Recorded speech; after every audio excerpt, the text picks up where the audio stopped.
Steeler Nation, breaking news. Russell Wilson is out for the season with a calf injury. Justin Fields is QB1.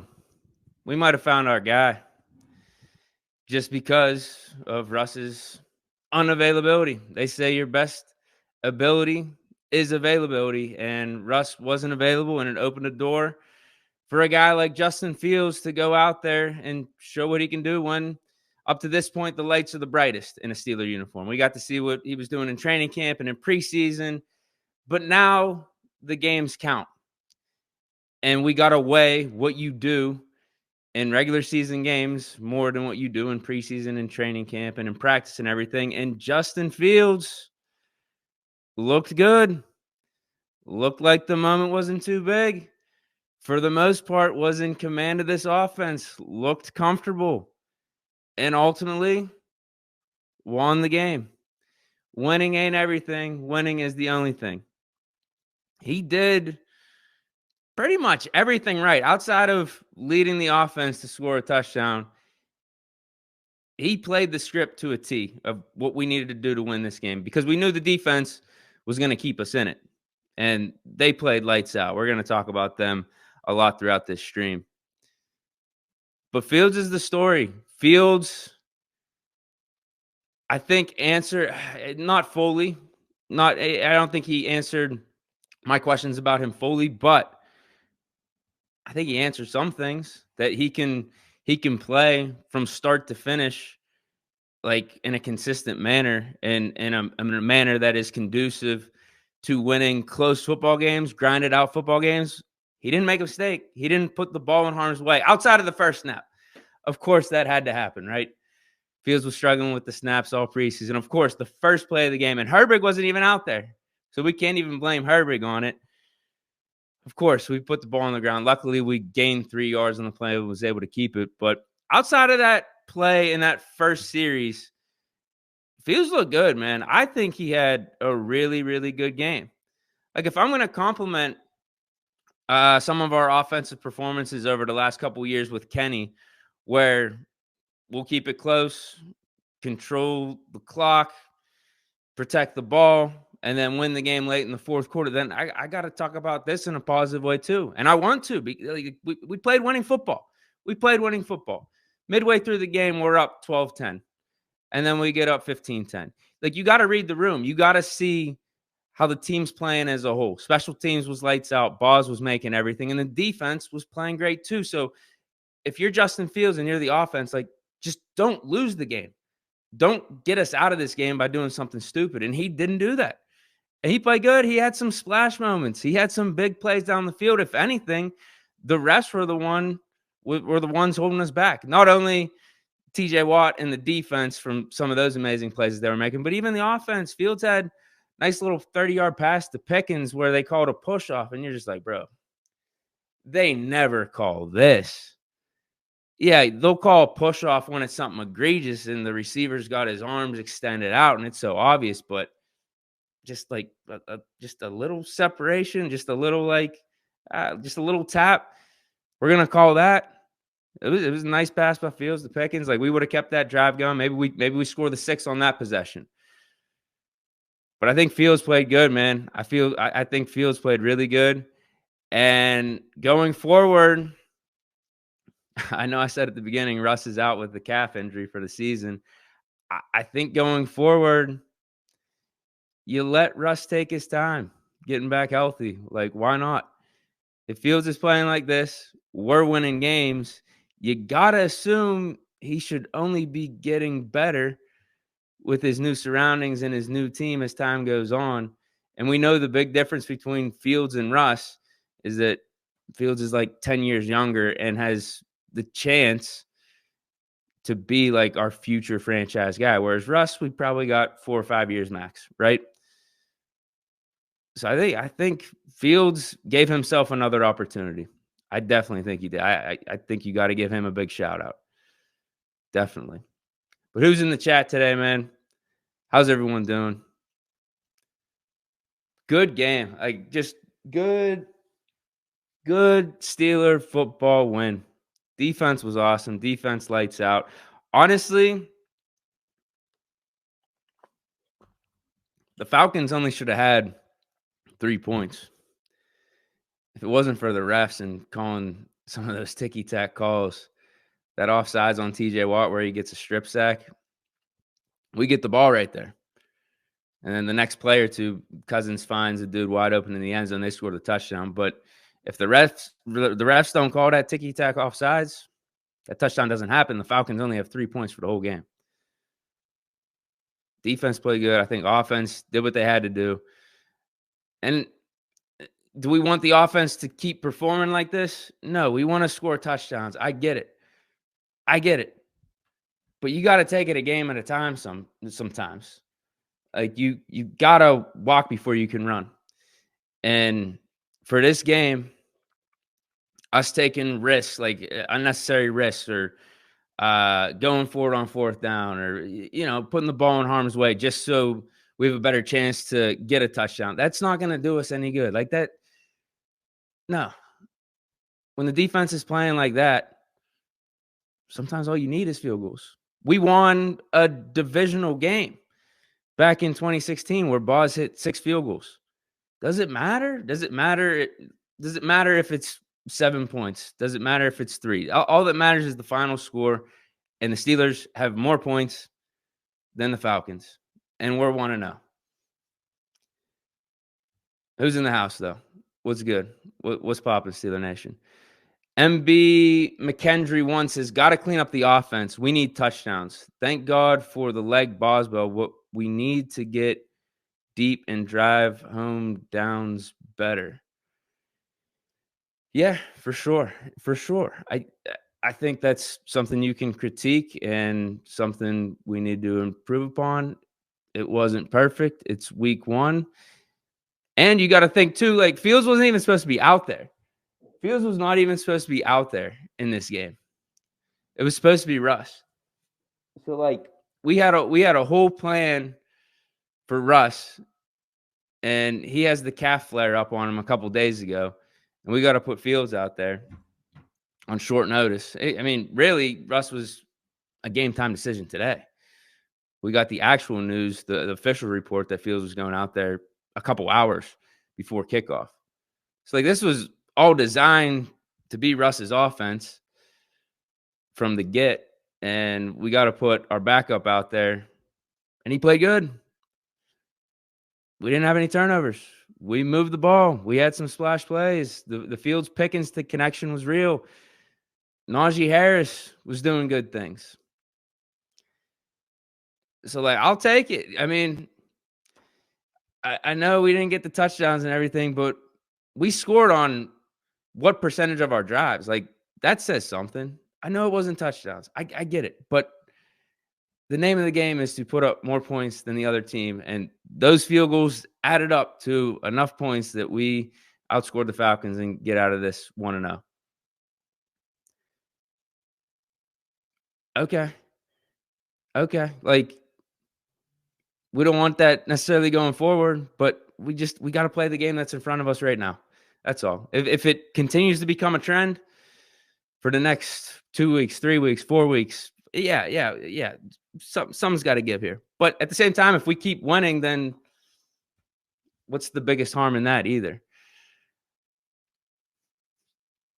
Tommy Vincent said Falcons defense probably going to finish top 5. They actually surprised me. I thought the Falcons played kind of good on defense. I was ripping on their front 7, but they got after it. They stopped us in the run game a fair amount, more than I thought. And I think I got to shout out our offensive line too, because they held up. They gave Fields some time. They really did. I was worried about that going into this game, but Fields had time. I thought he looked comfortable back there. And, yeah, it wasn't anything like egregious. If anything, the Falcons' offensive line, they did good in run blocking against our defense, but they couldn't hold up against our guys like TJ Watt and Highsmith. How about this one? Man. J. Cole asked, do we bring back Harvin? We might have to. We actually might have to, because you guys all saw the play where Cameron Johnston gets knocked out of the game, and just an absolute crazy play. Boswell ends up having to punt for us the following play because we have to redo the down because they call us for holding when the Falcon guy ran into the punter. It was weird. Was it holding? I don't know. I thought it was just like a bang bang play. And if anything, I thought they were going to call roughing the kicker on the Falcons dude that ran into Johnson, but then they end up calling it on us. We have to repunt. Johnson's out for the game, and Boswell has to get out there. And Boswell had a really nice punt. Boswell, man, I'll tell you what. So far, Boswell's got to be in the running for not only team MVP, but maybe league MVP. Holy. If we are going to have to keep relying on him to kick field goals like this and not score touchdowns, then he might have a chance. It's not like it hasn't been done before. There was a kicker back in the 80s that won the league MVP. If Boswell has to hit 2 or 3 50-yarders every game and maybe go 4 for 4 and 5 for 5, we might have to talk about him being the MVP. But not only can he do that, he can clearly punt the ball pretty good too. I was worried throwing balls out there because we just saw what happened to Johnston. I was thinking to myself, man, we can't risk Boz getting hurt like that and getting his leg knocked out. We might have to just have someone else out there that we don't care about as much if they get hurt and just take the loss and understand that Falcons might have some good field position. But we gave Boz a good amount of time to get the punt off. He booted it down there and we had good coverage. So it all worked out in the end. Let me go over some of the other notes that I have for this game.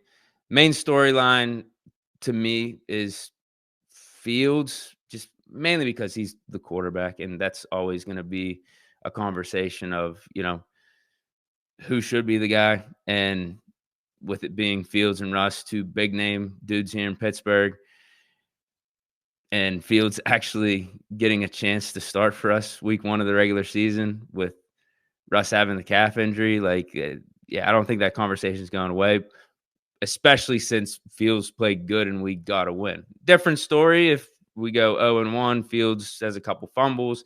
It's a roller coaster ride, and he throws a pick and we lose. We're talking about, when's Russ coming back? We need to get Russ back.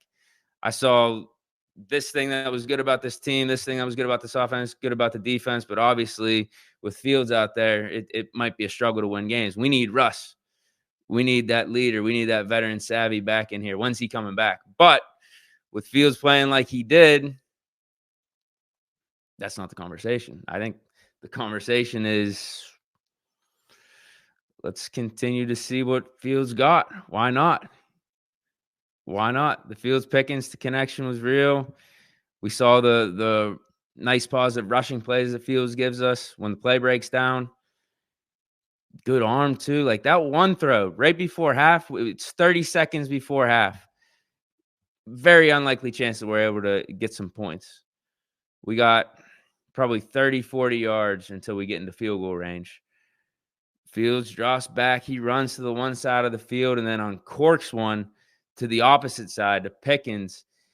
And you're like, man, how many quarterbacks are making that type of pass? He threw that on a line, too. I don't know if Russ is making that pass, to be honest. We know Russ has some good arm strength. He's got good arm talent. But Fields threw that on a line where it could get to Pickens really quick, and the defender couldn't get there. I know Pickens was separated from the closest Falcon, but Russ, he throws a little bit more of that moon ball, right?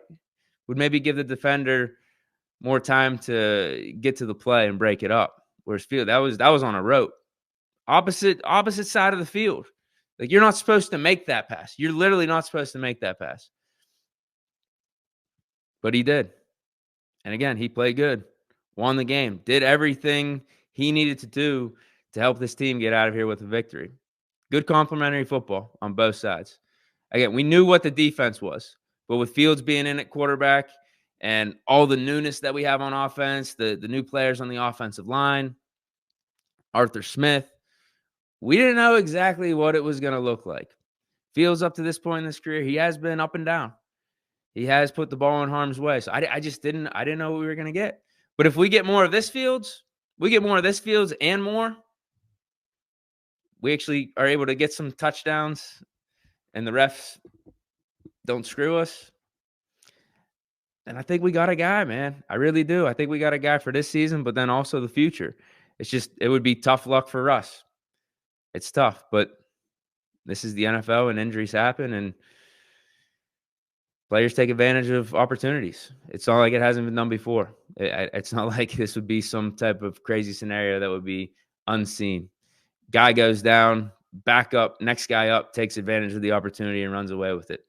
Look at Tom Brady. Look at Dak Prescott, the dude that just got that huge contract today. Romo gets hurt in preseason. Romo got hurt in preseason. And Dak Prescott, this would be even a better example. Romo gets hurt in preseason. Dak has to start for the Cowboys week 1.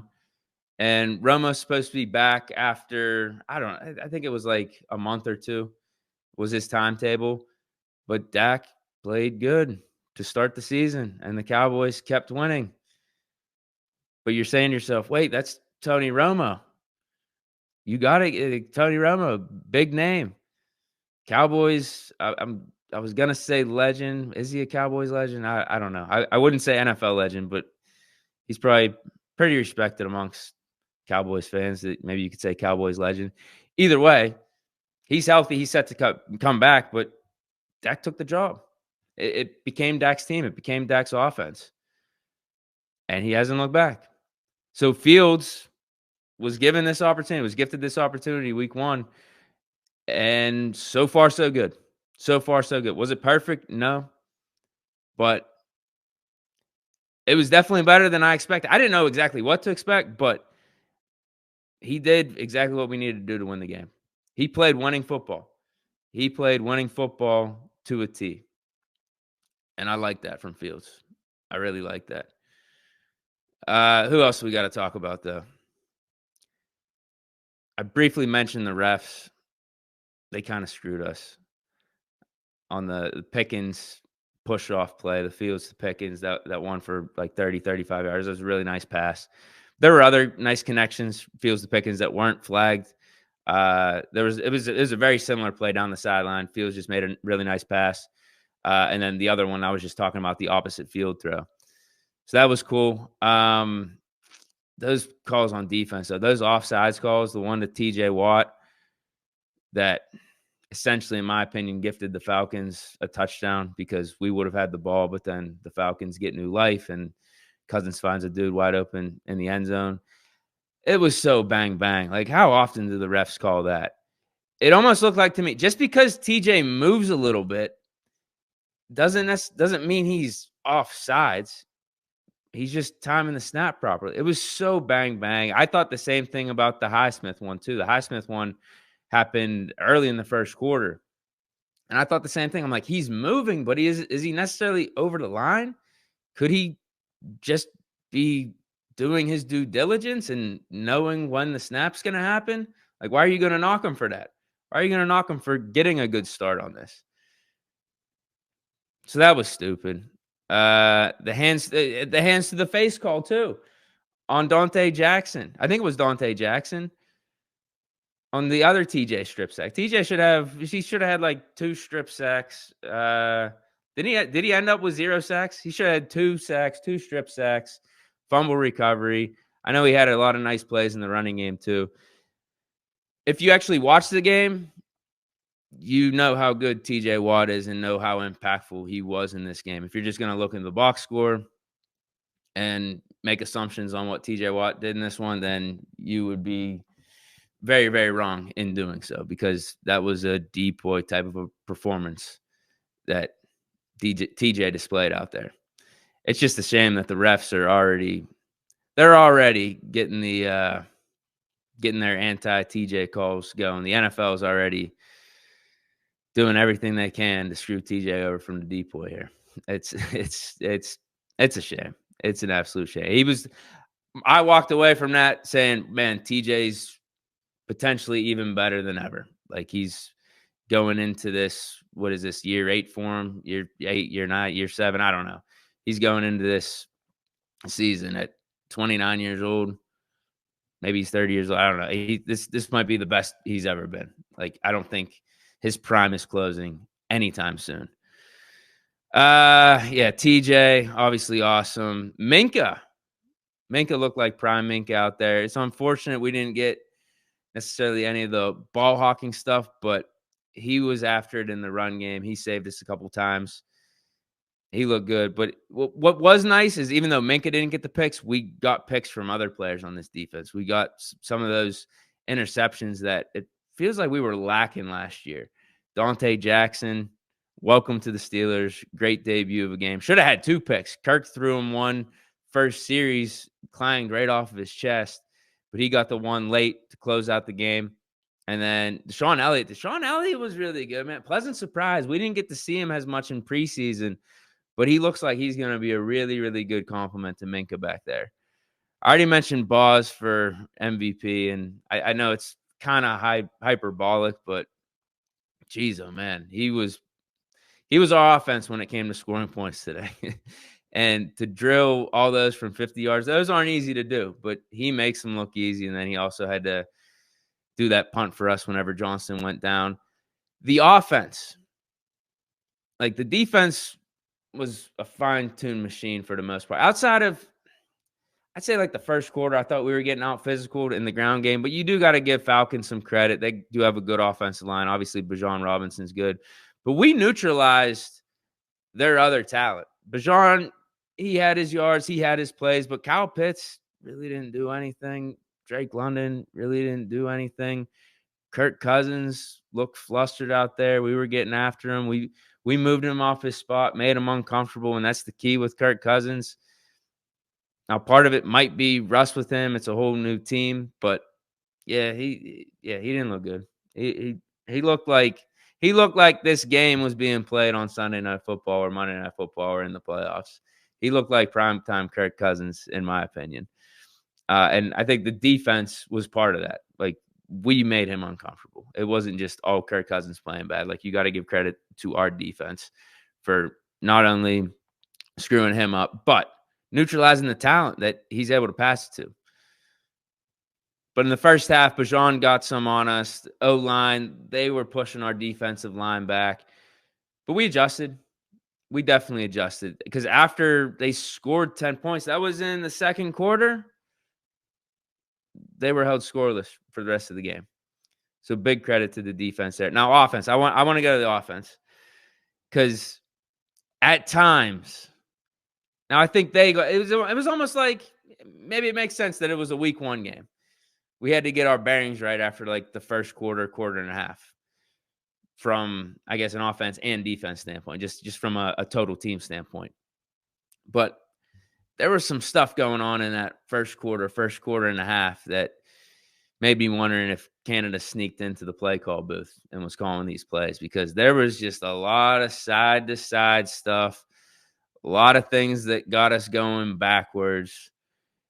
And I was thinking to myself, bro, this is what we waited all offseason for. This is what we got so hyped for with Arthur Smith being here as the offensive coordinator. But I think we did. As the game went on, I think Arthur Smith got better with his play calls and just for the feel of the game and starting to take some shots down the field and going more vertical as opposed to horizontal. But at the same time, we once we got that lead towards like the fourth quarter, like in the end of the game, I thought we did revert back to a little bit of that first quarter stuff of being more conservative, doing side to side. But maybe it made sense because we were up at that point. We were up 12-10. We were up 15-10, and we didn't have to do anything crazy. We had the utmost confidence in our defense. We probably felt at that point because the defense was locking up the Falcons offense. Steelers defense was really not giving up anything with that Falcons offense. We probably thought to ourselves, we have faith in this defense. I'm not worried about it if we score another touchdown. Obviously, we want to, but listen, defense ain't going to let up any more points. We could just try to milk the clock or just hold on to the ball. There's no chance that Cousins and the Falcons are scoring. Now, that's a risk. That's a risky mentality, but I could see the Steelers, because Tomlin, he has full faith in his defenses. sometimes to a fault. Actually, yeah, we'll say sometimes. We'll say sometimes because sometimes he's right. Sometimes he is wrong and feeling that way. But there's a decent time that he's right and having faith in the defense and getting those stops. So yeah, there was just weird moments with the offense where I'm just questioning, like, are we being too conservative, getting too cute, doing too much of this side to side stuff. I saw a jet sweep or two that I didn't like. But ultimately, week one, new unit, our backup quarterback in there, new coordinator, shoddy offensive line, or maybe shoddy's not the best way to put it. Makeshift offensive line being out there. We got the job done, man. We got the job done. What are your additional thoughts on this game before I get up out of here? Cheyenne Law 25611. This is a good point. Is Warren still dealing with an injury? Only seen him out there a couple times and not much production. That's a fair point. He did have that hamstring injury, and I think he's been limited for the last several weeks. He insisted that he would be good to go week one, and ultimately he was out there. But I could see the Steelers being cautious with that because there were times where Najee was out there, and I was thinking to myself, man, we need more of a spark on this offense. Could we get some more speed? Can we get a Jaylen Warren out there? Like, why isn't he out there as much? And I think that's why. I don't know if he's still dealing with the injury because I think if he was still dealing with I don't even know if we would have risked having him out there because he went down with a hamstring, and that's one of those things you don't want to mess with. That's something that could be easily re-aggravated. But I think they were just being precautious. Terry 973. Feel like we're still not using our tight ends, especially Washington. He did get a pass today. I like some of those Fields rollouts where he was able to get it to Muth, and then that other time that I'm talking about, he was able to get one to Washington. Yeah, that's fair. I don't think we utilized the middle of the field as good as we probably could, and what we've been calling for as fans over these last couple seasons, really. But Fields got some nice passes to Pickens out there. Got some nice rollout plays to Muth. Just played good, sound ball, I thought. Yeah, that's something to critique and something we could look at going forward. But again, ultimately, we got out of this thing with a dub. I don't think Falcons are going to be some schmuck team either. Like, they're going to be a solid team. I think we caught them at a good time, given that this is Kirk's first game coming off the Achilles, and they got a lot of new pieces out there that got to start gelling together. We caught them at a good time. But yeah, they're not going to be a bad team. It was on the road at Atlanta, solid squad. I think they're going to be a team that's going to be competing, and they're probably the favorite to win the NFC South. It's just a good win. Just a good win. Steeler fans 1023 says, should Fields start next week if Russ is 100%? I say yeah. Let's see what the guy got. You could just use the excuse that you want Russ's calf injury to heal up and be as good as possible. We really don't want to risk it. We want to be patient with it. Just say that, Russ. It's still not to the degree healthy that we really want it to be. So just let's let Fields go for another week here, because you saw they handled it in training camp. They had Russ sit out for 2 weeks, and then for like the first half of the third week, he was still limited, barely doing teamwork. And I think it was by the end of the third week, going into that fourth week, he was back 100%. But they took their time. And after seeing what Fields did, and after getting this dub, why wouldn't they take their time with Russ's injury? No, I don't know. I don't see why they wouldn't, especially given the dynamic, the elephant in the room of Fields being a super talented guy that was a top 10 pick just 3 years ago versus Russ being, 35, up there in age. Fields has a chance to be your future franchise quarterback for the next decade. Russ, I don't know. He's probably got 3 years maybe, and we haven't seen him in a Steelers jersey yet too. We don't even know what Russ looks like in a Steelers jersey. That's the other problem. It's not like Russ has some type of long-standing history with us where we can give him the benefit of the doubt. It's not like he's Ben Roethlisberger here. He had his heyday in Seattle. And as we're sitting here right now, that feels like another lifetime ago in a way. Cheyenne Law 25611 says, I want to see Russ against Denver, though. Yeah, that is a great storyline. You're not wrong. We would like to see the revenge game. But I kind of am interested to see what Fields can continue to do with this offense while Russ heals up, right? We're not benching Russ. We got to make sure Russ's injury is good. I think that's the excuse the Steelers can use. Steeler fan 1023, he agrees with what I was saying. Said the play calling looked like Matt Canada-esque in the first half. Shear says we really need what Fields brings with his legs with our current wide receiver situation. That's a good point. And the latter part of your statement there, I think is something we got to address too. I thought Van Jefferson, I thought some of our receivers were going to do better than what they did. There was basically nothing outside of Pickens. And Muth got his work, but he's a tight end. Van Jefferson, he got some bad penalties for us. Yeah, he didn't help us at all. He set the offense back, if anything.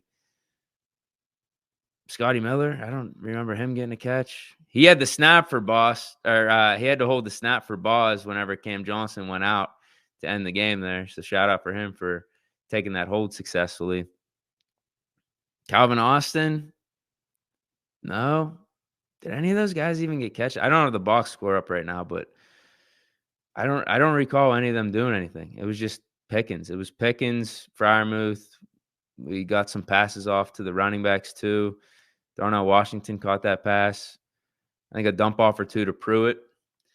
Yeah, really not much with our depth receivers after Pickens. So maybe at some point. It's only week 1, but at some point, if that continues too, we might have to look at trading for a guy. Definitely. Donald Hood asks, how can we upgrade this receiver room? A trade. Yeah, definitely a trade. But we got to see who's available at this point. This is a weird time to trade because I think teams want to see what their rosters look like with the season just starting right now and being fresh. It might take 3 or 4 weeks for us to get an idea who's on the trade block, because guys that are on bad teams are more likely to be on the trade block. Teams that are winning and actually utilizing their players and aren't in tank mode or anything like that, or, teams that are expected to be good and be in the playoff mix. Yeah, they don't want to get rid of their good players. A team that starts off 0-4, though, they may look at themselves in the eye, be honest with themselves, and be like, I don't think we're going anywhere. Why don't we start the rebuild here? Let's get rid of this veteran receiver, get some draft picks, and be on our way. PM7 asks, any possibility we can get Chase or Higgins? No, Bengals aren't trading them to us. I would love it, but we're not getting Jamar Chase or D. Higgins. There's no chance. Zero chance. Not at this point. I know Higgins was a possibility in the offseason with him in the franchise tag. We didn't know if he was going to sign that, but ultimately he did. So the Bengals aren't going to trade him. There's not to us. Definitely not to us. And Jay Ramos says, what's up, Deke? I'm not mad at this performance. Defense was amazing. Offense could be better, but like I said on the pod a couple weeks ago, give it some time till like week 5 or so. Especially, too, we were still able to get the win with the offense looking like that. I don't think the offense was terrible. We still moved the ball. We got it into field goal range.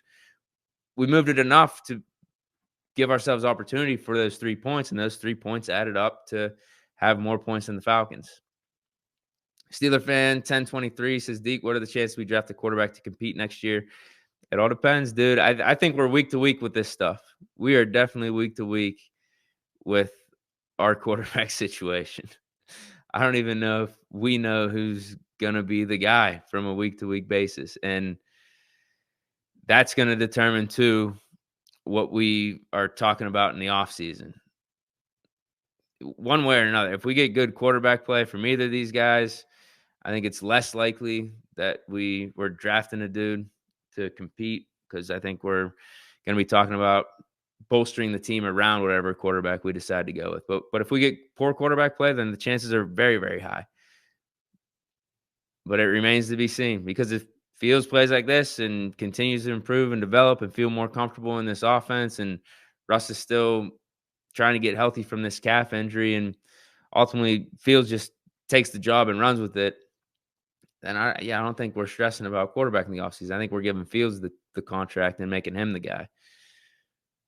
Whereas I would say the same thing about Russ if he was healthy. Like, let's say Russ gets out there at some point and he runs away with the job and we go on a playoff run with him, and I think we'll give him the contract. Maybe we'll draft the guy. I wouldn't think first round, maybe mid rounds, to be a backup and potentially be the future once Russ retires or once his play starts to decline.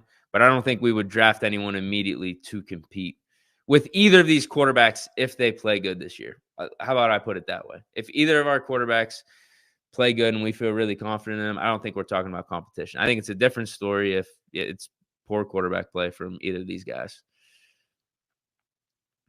Black and Gold 86, a shaky start, but am happy Justin Fields didn't turn the ball over. Yeah, that was the thing for me, man. Like, what are we going to get from Fields? Because up to this point, with him in Chicago and even him in these 3 preseason games in a Steeler uniform, we've got some ups and downs and ball security issues. And if we were going to see that from Fields today, then I was concerned about our chances. But he didn't do that. He didn't do that. Made positive plays, in fact. Didn't put the ball in any negative situations outside of that first snap. Outside of the first snap. Didn't put the ball in harm's way. Made a fair amount of positive play. I think he played really good. I think Fields played legitimately really good. I liked what I saw from him. Steeler fan 1023. This will be the last comment, then I'll get out of here. Shout out to everyone for stopping through, man. This was fun, especially after Steelers win. Always good talking Steelers after you start the season off 1-0. But Steeler fan says, also, is anyone going to talk about how strong and sturdy the O-line was? Yeah, I think the O-line was better than expected. Spencer Anderson had a play or two. You're just like, yeah, he's young. He's the backup to Sam Alou for a reason. But him and the rest of those dudes up there, I think they held their own. They look good. They look competent. They gave Fields time. Maybe could have been better in the running game. But Najee still got his. Najee still got some pretty good production in that game. I like it, though, man. We on the Falcons pack, starting the season off 1-0. I didn't get to see. Did the Bengals lose? I hope the Bengals lost. We got off to a good start in the AFC North with the Ravens losing to the Chiefs. The Bengals were losing to the Patriots like the whole game. So hopefully they lost. And then the Browns are playing right now, actually, as we speak, against the Cowboys. So hopefully the Browns lose. Be really nice to start off the season 1-0 with the rest of the AFC North losing. But I hope you guys enjoyed this week 1 post-game report. All right, Jerry Ramos does say the Bengals lost. Good. So let's root for the Cowboys to beat the Bengals. Let's root for that $60 million a year man, Dak Prescott, to live up to his contract. I think that was a terrible deal, absolutely terrible deal, but that's not something we got to worry about at all. Hopefully for this game against the Browns, Dak Prescott earns his contract. Stay chilling, everyone. Peace.